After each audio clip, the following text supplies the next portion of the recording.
The Braves take on the Marlins, 7:10 p.m. Eastern first pitch. The Braves are the $1.10 favorite, totals 8.5 flat. The Marlins are the -105 underdog. We got Pablo Lopez for the Marlins, Kyle Wright for the Braves. I'm 8-3 in my last 11 MLB tier package plays on patreon.com/BrockPage. I'm also 6-3 in my last 9 board member tier package plays on that site as well. If you want access to this ultra premium sports content, the link for that website is in the description section below. And once again, that's patreon.com/BrockPage. Now, Kyle Wright's 0-2 on the season with a .675 ERA. He's walked 10 batters in 12 innings pitched and has a whip of .208. The Braves are currently on a 3-game skid, including a 13-8 loss to the Phillies during that stretch. Atlanta's given up a total of 28 runs in their last 3 games as well. They rank in the bottom 3 in striking out at the plate, bottom 10 in runs allowed on the road. Atlanta's dropped 7 out of 11 when traveling. They're taking on a Marlins team who currently has sole possession of first place in the NL East. They're currently 8-4 on the season, and oddly enough, they find themselves playing their first home game tonight of the season. Of course, COVID troubles for them earlier in the season. Pablo Lopez takes the bump. Lopez has a 1.80 ERA with 11 strikeouts. He's also got a whip of 1.10. Miami's coming fresh off a win over the Blue Jays where they put up 14 total runs. Jesus Aguilar leads the team in hits and batting average, hitting .311 with 4 homers, 12 RBI. Brian Anderson's also hit 4 home runs himself and has knocked in 13. Miami's in the top half of the rankings in scoring, top 10 in hits allowed. And when it comes to the total in this one, the Marlins' last 2 straight got over the total of 8.5 runs. 4 out of their last 6 also got over that number. Meanwhile, on the Atlanta side, their last 3 straight got over the 8.5 themselves. Give me the underdog Marlins winning this one outright in the over 8.5 in that game. And before we go ahead and move on, just want to take another quick timeout and welcome you to the video. Got some lines and Purslines out for Friday's MLB baseball action. Happy Friday to you. The weekend is finally here. Tried to put up a Duran picture in the background and didn't come out too good. But anyway, guys, before we dive into some more free content here, just have to quickly remind you that we are currently 8-3 in our last 11 MLB tier package plays on patreon.com/BrockPage. We're also 6-3 in our last 9 board member tier package plays on that site as well. If you want some more information on how you can join in on the action, the link for that site is in the description section below. And once again, that's patreon.com/BrockPage. Moving on, we're going to take a look at the Pirates taking on the Reds, 7:10 p.m. Eastern start time.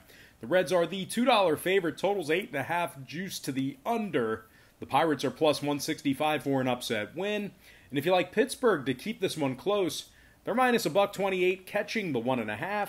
We've got Chad Kuhl for the Pirates, Sonny Gray for the Reds. Sonny Gray's 3-1 on the season with a .225 ERA and a very low button-down jersey. He's punched out 35 batters already in just 24 innings and has a whip of just .92. And despite losing back-to-back games, the Reds still have been victorious in 3 out of their last 6, including an 8-3 win over the Brewers. Since he's in the top 5 in offensive walks, top 3 in striking batters out, Nick Castellanos currently leads the team in hits. He's batting .268 while ranking 4th in the league in homers, 9th in RBI. Nick's hit 7 bombs already, along with batting in 16. Jesse Winker currently leads the squad in batting average. He's hitting .347 and has an on-base percentage of .467.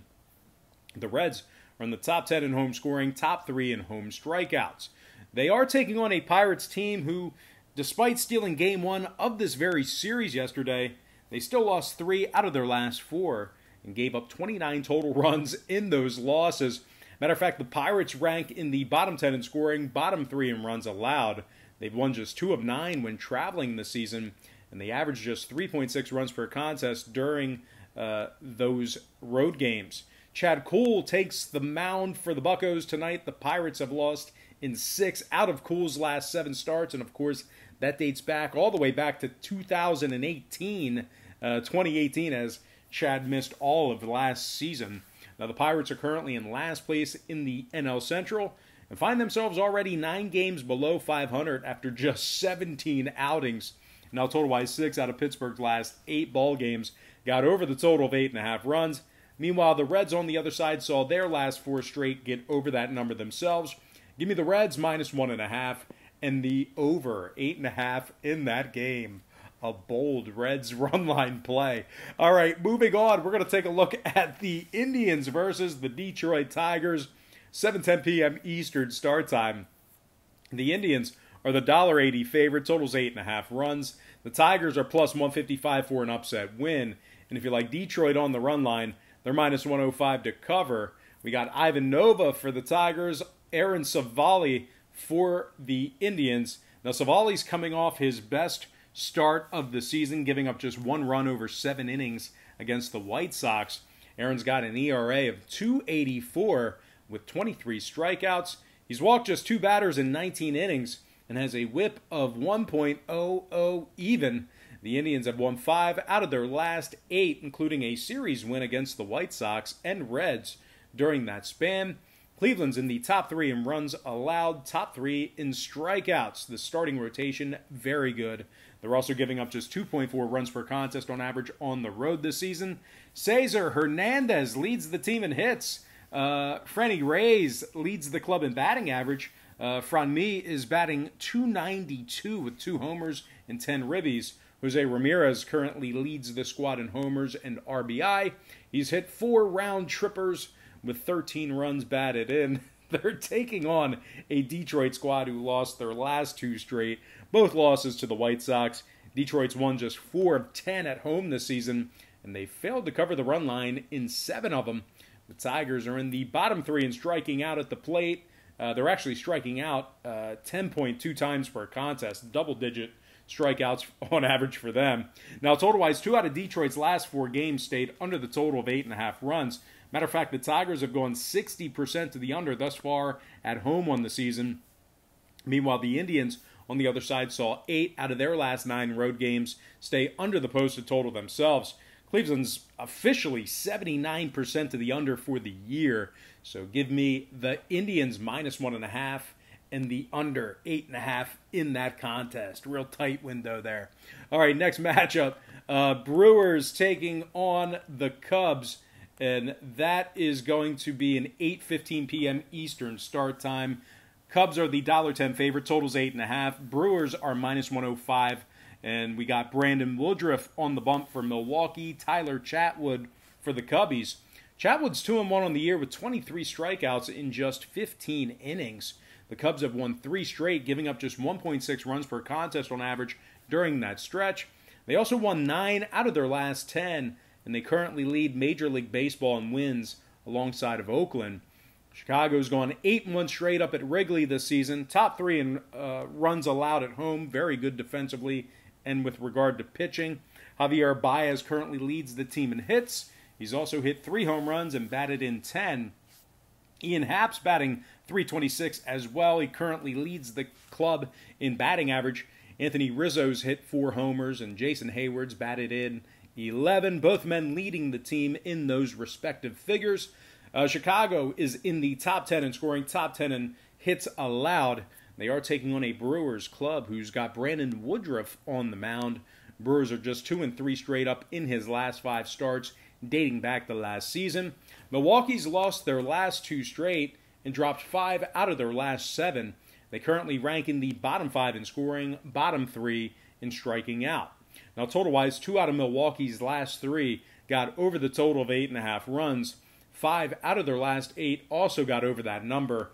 Meanwhile, on the Chicago side, 3 out of their last 6 got over the 8.5 themselves.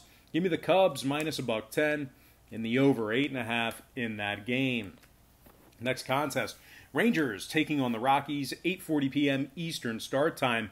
Believe it or not, the Rangers are the $1.33 favorite on the road. Total's 12.5 flat. The Rockies are plus 110 at home. They're minus 133 on the run line as well. Now, Ryan Castellane's for the Rockies, Lance Lynn for the Rangers. And the Rangers have won their last 2 straight, along with 5 out of their last 6. Lance Lynn's looking very good this season as well. 2-0 with a 1.16 ERA and 30 strikeouts. Lance also has a .94 whip. The Rangers are in the top 10 in runs allowed, top 10 in striking batters out. Todd Frazier leads the club in hits. He's batting .304 with 2 homers. Joey Gallo currently leads the team in homers and RBI. He smashed 4 home runs and knocked in 10. The Rangers have won 4 out of their last 5 at Coors Field. They are taking on a Rockies club who's dropped 3 out of their last 4 themselves, and that includes an embarrassing 13-7 loss yesterday to the Diamondbacks. Colorado's in the bottom 3 in striking batters out, bottom 5 in runs allowed at home. Now, Colorado's also cashed in on the run line in just 4 out of their last 10 home games as well. Now, scoring-wise, the Rockies' last 3 straight got over the total of 12.5 runs. 4 out of Colorado's last 6 officially went over the posted total as well. Meanwhile, on the Texas side of things, they're currently 83% to the over when they travel this season. 9 out of their last 13 ball games also got over the official number. Give me the Rangers winning this one outright and the over 12.5 in that game. Next contest, Mariners, Astros, 9:10 p.m. East. Houston's $2, totals 8.5. Mariners are plus 170. Kikuchi's for Seattle, Valdez for the Astros. Valdez has struck out 19 batters in just 17 1/3 innings pitched this year. He's got a 2.04 ERA and a 1.08 whip. The Astros have won 2 out of their last 3, with both of those wins coming against the Giants. Houston's in the top 5 in home scoring, top 5 in hits. They're also 5-4 straight up at Minute Maid Park this season. Carlos Correa is leading the team in hits and batting average. He's currently batting .333, which is actually tied for 12th in the majors. He's also got an on-base percentage of .421. Alex Bregman currently leads the club in homers and RBI. He's hit 4 bombs and batted in 13. Michael Brantley leads the team in doubles as well. He's also currently batting .286 with an OPS of .821. Houston's 13-1 straight up in their last 14 hosting the Mariners. And speaking of Seattle, Yusei Kikuchi is on the bump for them tonight. 0-1 with a 5.28 ERA and a 1.30 whip. He's walked 6 batters in just 15 1/3 innings pitched. The Mariners have dropped 5 out of their last 7, and they find themselves in last place in the AL West. They actually have the second fewest wins in the American League as well. Seattle's in the bottom 10 in scoring, bottom 5 in runs allowed. They have been victorious in just 4 of 10 road games thus far on the year. Now, total-wise, 2 out of Seattle's last 3 ball games flew over the total of 8.5 runs. Seattle's officially 9-1 to the over when they travel this season. Meanwhile, on the other side, we are looking at a Houston squad who's currently 67% to the over at Minute Maid Park. They're also 72% to the over in their 18 games on the season. Give me the Astros minus 1.5 and the over 8.5 in that game. Next contest, Padres taking on the D-backs, 9:40 p.m. Eastern first pitch. The Padres are minus 135, totals 8.5, juice to the over. Arizona's plus $1.15 for an outright win. They're also minus 145, catching the 1.5. Merrill Kelly's for the Diamondbacks. Dinelson Lamet for the Pods. Lamet's 2-0 with a 1.61 ERA and 28 strikeouts. He actually had a no-hitter going past the 5th inning in his last couple of outings. He's currently got a whip of just 0.85. San Diego's won 4 out of their last 7, including 2 victories over the Dodgers. The Pods are in the top 5 in walks allowed, meaning they don't walk many batters. Not a whole lot of free passes out of this rotation. They're also in the top 3 in striking out on the road, meaning their hitters make pretty frequent contact with the ball when they travel. Not a lot of strikeouts for them. Fernando Tatis Jr. leads the club in hits, homers, batting average, RBI, pretty much everything offensively. He's hitting .304 with 8 homers and 18 RBI. He actually ranks second in the majors in homers, and he's tied for fourth in runs batted in. Will Myers is leading the club in doubles. He's batting .284 with 5 homers himself. The Padres are taking on an Arizona club who lost 3 out of their last 6, including a 3-0 shutout loss to these very Padres during that span. Arizona's won just 3 of 7 at home this year, and they rank in the bottom 5 in hits allowed per game. Now, total-wise, 7 out of the D-backs' last 9 games got over the total of 8.5 runs. 10 out of their last 14 also got over that number. Give me the Padres winning this one straight up and the over 8.5 in that contest. All right, next game, it is going to be the Dodgers taking on the Angels, 9:40 p.m. East. The Dodgers are -175, totals 9.5, juice to the under. The Angels are +150 to win it. We got Patty Sandoval for the Angels, Clayton Kershaw for the Dodgers. Kershaw struck out 12 in just 10 innings of work. He's got a 3.60 ERA and a 1.10 whip. The Dodgers are 7-2 straight up away from home this year, traveling very well. They rank in the top 10 in road scoring. They've won their last 2 straight and currently have the second most wins in the National League. Mookie Betts, yeah, he's coming off a monster game yesterday. 3 home runs, bunch of ribbies, bunch of runs scored. Dude's going to make history with his 3 homer games before his career's done. This guy is amazing. Mookie is batting .319, 7 homers, 15 ribbies. I know I'm salivating all over him. But anyway, Justin Turner's knocked in 15. Chris Taylor's knocked in 8 and has an on-base percentage of .400. The Dodgers are taking on an Angels ball club who's won just 3 out of their last 8, and that includes a 3-game sweep to the Rangers.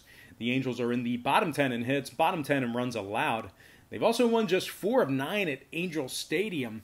Now, scoring-wise, 3 out of the Angels' last 4 got over the total of 9.5 runs. The Angels are currently 8-1 to the over at home. Give me the Dodgers -1.5 and the over 9.5 in that game.